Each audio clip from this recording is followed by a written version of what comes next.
Ayan. Muli nagbabalik po yung lingkod, guys. Ayan, isang mapagpalang araw gabi. Yan, sorry. Isang mapagpalang araw gabi sa ating lahat. Sa lahat ng ating mga minamahal na viewers. Yan. Dito ay bakit eto ha. Issue patungkol sa mga hugot ni Ruel of Malala. Guys, pakiusap muna. Bago lahat, iwasan po mangbas at huwag pong mangbabas ng kahit sino at lalo na kay Ruel of Malala. Ano po? Nasa ganun ay hindi naman po tayo matambakan ng sisi. Pero dito, teka muna, tabing yung aking ano. Pero dito, usapin sa mga hugot ni Ruel, ano ang buong katotohanan? Bakit nagkaroon ng mga hugot-hugot? At doon sa mga hugot niya, meron ba siyang pinatatamaan? Ayon sa mga balita, ay may tampuhan. May tampuhan? Hiwalay na ba? Tanong ko lang ha. Wala dito. Sa mga hugot ni Ruel, meron ba siyang pinatatamaan? And ayun na. Ayun nga sa mga balita ay meron daw tampuhan. Sila ni langga niya. Marami na nag-reaction at ngayon pala tayo mag-reaction. Dito, bibigyan ko lang po ng kapaliwanagan at bakit po si Ruel of Malalag, si RP Max Vlog ay nag-reaction kasi bakit po parang lumalabas sa kasalanan pa ni Sir RP Max Vlog kung bakit nabas si Rachel sa comment section. Ngayon po ay naka-off comment na ang video ni Sir RP Max Vlog. And may nag-reaction po. Ayan o, ginamit ang thumbnail ni Sir RP Max Vlog. Nag-reaction ng isang reactor ng Rochelle. Ayan, ang sabi niya dito, nabas si Rachel dahil dito. Ayan po, nabas si Rachel dahil dito. Teka muna. Sabi niya, nabas si Rachel dahil dito. Bakit kayo ganyan? Teka muna po. No, ito bibigyan natin ng linaw. Pinuntahan ko ang vlog ni Sir RP Max Vlog. Wala ni anumang uri na ito ay ikababas. Hindi siya nakikreate ng bashing. No? Kung meron man po nag-comment laban kay Rachel, dapat makapag-usap po kayo kay YouTube na kung maaari tanggalin na po ang comment section at nagiging makasalanan po ang comment section. Nabas si Rachel sa upload ni Sir RP Max Vlog. Hindi po sa lahat ng oras ang vlogger ay dilat ang mata. Nakatutok sa comment section. Natutulog din po ang mga reaktor. Kung nabas si Rachel, huwag pong itambak ang sisi kay Sir RP Max Vlog. Itong mahirap kasi wala namang ginawa po kabasbas. Hindi naman po nag-create ng bashing si Sir RP Max Vlog. Naku, bakit po? Ito, lihis muna tayo ha. Ano nga ba ang ginawa ni Sir RP Max Vlog? Bakit nababasdo si Rachel? Kasalanan ba ni Sir RP Max Vlog? Ay, umaabot ito sa BIOS. At meron pakiusap dong isa, ay wag daw reaksyonan si Rachel. Kapag kalingap, pwede reaksyonan. Negative or positive. Ano po? Ano ba? Saan ba tayo lulugar? Pag daw hindi kalingap, partners, wag reaksyonan. Ngayong kalingap na, ay hindi raw pwede reaksyonan. Bakit kayo ganon? Ito ang tanong ko na lang. Ito ha, sa lahat ng ating mga minamahal na viewers, mga sulit kalingap viewers, kabasbas po ba si Rachel? Bakit nyo po binabas? Doon sa comment section ni Sir RP Max Vlog at ngayon ay naka-off comment na ang video ni Sir RP Max Vlog, ang comment section, naka-off na po. Ngayon, ang tanong ko, kabasbas po ba si Rachel? Guys, magiging balanse po ako ha. Pasintabi po sa mga maka-Rochelle dyan, ito po, wala po. Ito ay ating i-analyze lang. Binas si Rachel doon kay Sir RP Max Vlog. Wala namang ginawa si Sir RP Max Vlog para mabas si Rachel. Opinion yun ng viewers. Kabasbas nga ba si Rachel? Yun ang tanong. Bakit maraming galit kay Rachel? Yun yung tanong. Yan. Yun yung tanong. Bakit nga po nababas? Eh wala naman pong nagagawang masama or wala namang ginawang video si Sir RP Max Vlog. Katunayan ay nagbigay lang siya ng kanyang pagkakaintindi doon sa mga hugot ni Ruel. Na sinasabi ni Ruel, ang isang tao nagbabago, maaari magbago pag-uugali, kung sa pera, or minsan sa kasikatan, or kung ano pa. Ang dami. Nagbigay lang si Sir RP Max Vlog na kanya pagkakaintindi doon sa mga hugot na iyon. At ang tanong ni Sir RP Max Vlog, kanino nga ba ito? Patama. Ito, ha? Pakinggan nga muna natin. So, dito sa nabanggit ko nga po, meron bang pinapahagingan o pinapatamaan si Ruel of Malalag? Okay, so siya lang po ang nakaalam guys kung sino po ang tinutumbok niya. Pero Yun nga po, yung sa mga hugot-hugot. Wala naman. Pakinggan pa natin guys kung merong sinasabi dito si Sir RP Max Vlog. Pero yung una po dito, nandito na tayo sa 5 minutes, ipiniplay ni Sir RP Max Vlog yung hugot ni Ruel. So binigyan lang ni Sir RP Max Vlog ng analyzation yon. Kung ano yung pagkakaintindi niya, pagkaka-analyze niya doon sa mga hugot na yon, binigyan lang niya ng na kanya, kung ano kanya masasabi doon, opinion niya, ganito yon. Pag sinabi ganito, ganyan, ganyan. Nababa si Rachel. Kasalanan ni Sir RP Max Vlog. Si Sir RP Max Vlog, na thumbnail ni Miss Light, Miss Wow Light. Si Sir RP Max Vlog, ha? Tuloy mo na. So, siguro marami din pong mga audience o mga nakapalo po talaga sa kanila ang mag-i-interpret na baka it refers to doon nga sa kanyang partner. Okay, alam po natin guys, nagkaroon po sila ng tampuhan. Hindi po natin alam no kung ano po yung dahilan talaga. Ayun, may tampuhan. May tampuhan. Ito. Bakit nagtampuhan? Yun, dapat malaman. Pero hindi na tayo marites dyan. Abang-abang lang po tayo, no? Ang pinag-uusapan, ang highlight dito, bakit naba si Rachel sa comment section ni Sir RP Max Vlog, gayong wala namang ginawa si Sir RP Max Vlog na ikababas.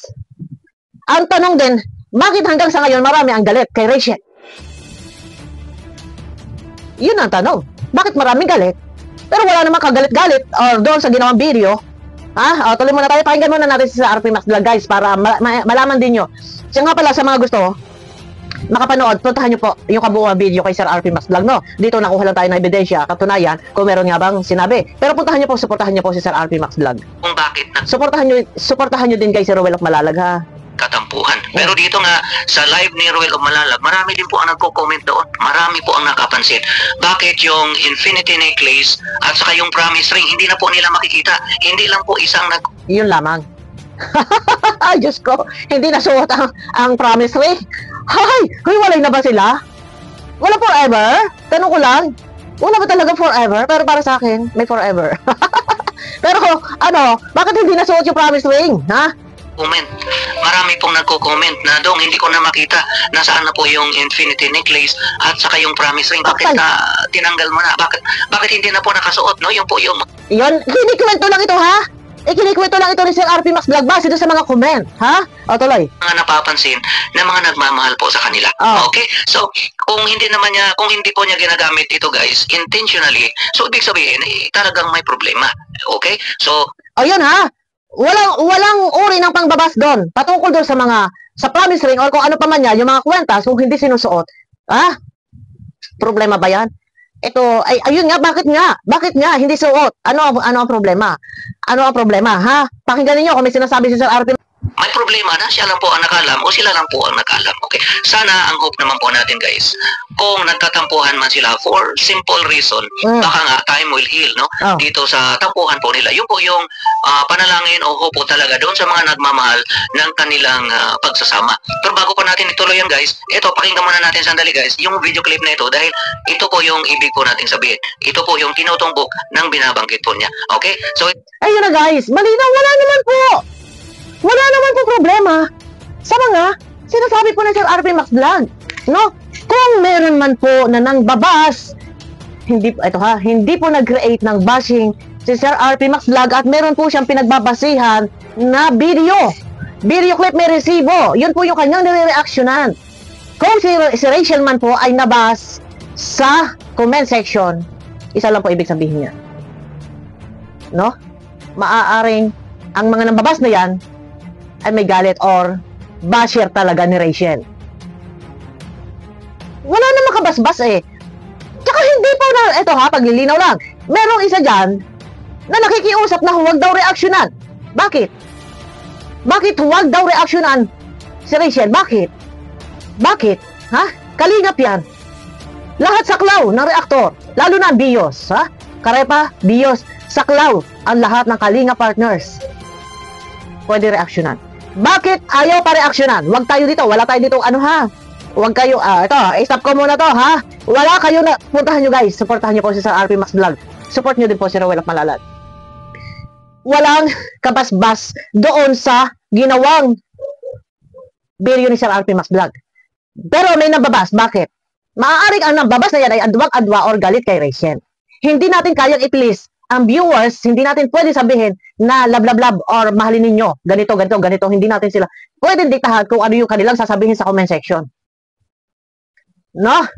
Tsaka, hindi sana kami mag-reaction dito. Kaya lang, ang reactor ni Rachel, nare-reaction na si Sir RP Max Vlog. Nabas daw doon si Rachel. Ayan po, naka-thumbnail dito.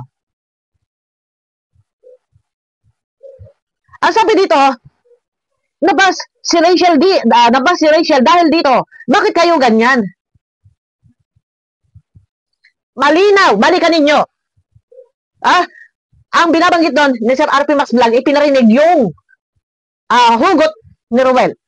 After nang naparinig, nagbigay si Sir RP Max Vlog ng kanyang pagkakaintindi doon sa mga hugot at ang tanong kanino nga ba ina-address. Pero ayon nga sa mga viewers, marami raw ang nagsasabi hindi nasuot yung kwentas at hindi nasuot yung promise ring. Ang tanong, hiwalay na ba?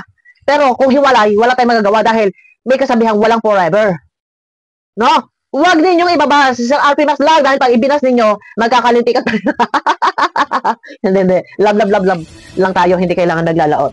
So, kanya-kanya lang na mga opinion, reaction, kung nababasa wala tayong magagawa, maaaring, kung noon man ay may mga galit kay Rachel, mga ibang viewers, maaaring hanggang ngayon, taglay pa rin, naghahari pa rin sa dibdib nila yung inis, yung galit. Pero sa lahat ng mga viewers, move on, love. Si Rachel ay kalinga partners and iwasan na lang mangbas. Bakit? Kahit dito sa aking video na to, iwasan mangbas. Bakit? Dahil reactor po ang natatambakan ng sisi. For example, kagaya na din po kay Sir RP Max Vlog. Yan, naka-off yung comment section. Si Sir RP Max Vlog ngayon ang sisisihin ng iba. Pero ang buong katotohanan, wala naman pong kabasbas sa video ni Sir RP Max Vlog. Yan. Hay!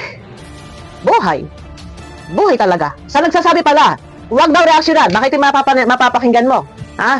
Ito, hindi ako mag-name drop dito at baka maglaot pa kay Lola. Tita, yung sasabihin mo huwag reaksyonan si Rachel. Kay tita, alam mo na kung sino ka. Yung sasabihin mo na nakikiusap ka huwag reaksyonan si Rachel. Bakit? Kalingap yan. Kalingap, pwede reaksyonan. Negative or positive. Lalo na kung ganyang issue. Kung negative, hindi daw pwede wag daw reaksyonan. Ayaw mo ba ipagtanggol? Kung negative, binabanatan, binabas, ayaw mo ba ipagtanggol namin? Kung sabihin mo lang. Kung gusto mong ipagtanggol ko, si Rachel, pagtatanggol ko. Kung ayaw mo naman, nag-reaction pa rin ako. Pero, baka may masabi ako hindi maganda. Dati overprotective ka. Dati binabas mo, ikaw number 1 basher. Baka tayo magkalabasan ng resibo dito. May ready mo ang resibo dito. Ayun na guys, abangan nyo muna ako sa aking next video guys. Hindi natin papakahabaan. At maraming viewers ang maiinip guys.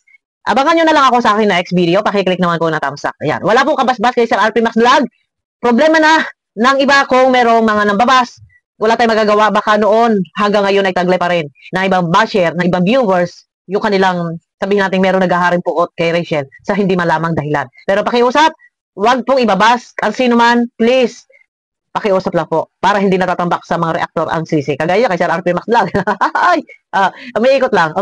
Sir RP Max, umiikot ang ruleta. Time to shine. Abangan niyo ako guys sa aking next video.